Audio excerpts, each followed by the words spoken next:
the sports on Prime. I'm Gary L. Smith. Today, we have news involving the CAF president who is talking about the Ghanaian football administrator of years gone by. Also, we have news involving a bit of this and that and what's going on in England involving Arsenal and West Brom in the Premier League. Thank you for your time. So, Alhaji Sly Tete died 10 years ago.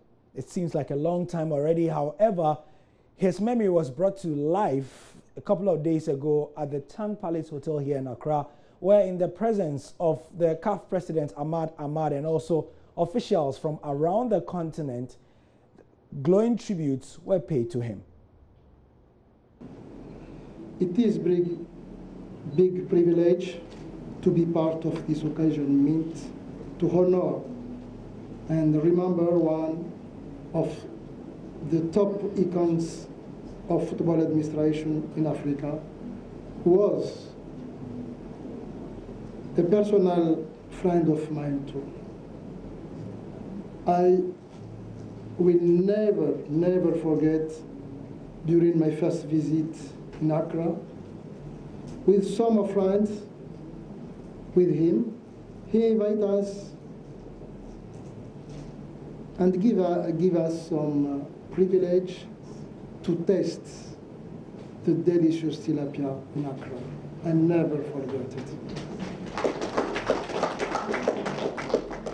My friendship with Sly Tete transcends football, and like all of us here today, we admired him for his humility, generosity, and his desire for excellence in all aspects of the game of football.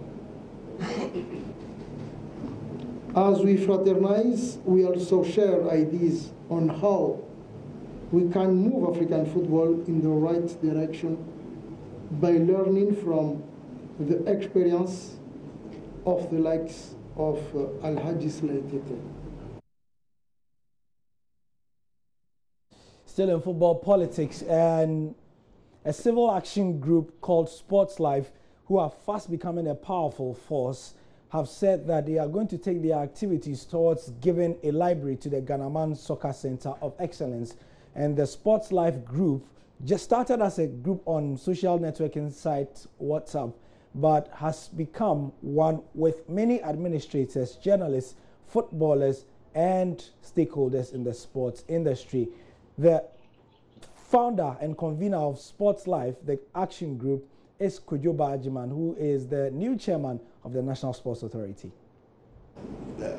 I don't want this lecture to be like the usual lecture that everybody will come and talk. Then after the lecture, another year you come up for another lecture. During our interaction, we decided that the Ghanaman Soccer Center of Excellence has a complete building that the director said we wanted to dedicate to Mr. Sly, and we wanted to build a library. So Sports Life has decided that we will take the library project by ourselves. We've gone there to see the structure. It needs some touch-up. We will do all the necessary renovations that we need, raise funds, build a modern library facility that players who go there to train will have something to read when they are not on the field. We will put up modern technology form of a library that they can access anything that you want to access. That will help raise the image of the Ghanaman Soccer Center of Excellence, and also build the intellectual capacity, give something for players who want to have leisure when they go there, and name it after Sly. So that project will be called Sly Tete Library at the Ghanaman Center of Excellence. Away from football, and Herbert Mensah, the former boss of Asante Kotoko, has retained his position as president of Ghana Rugby. Here's a report by Asari Bediako.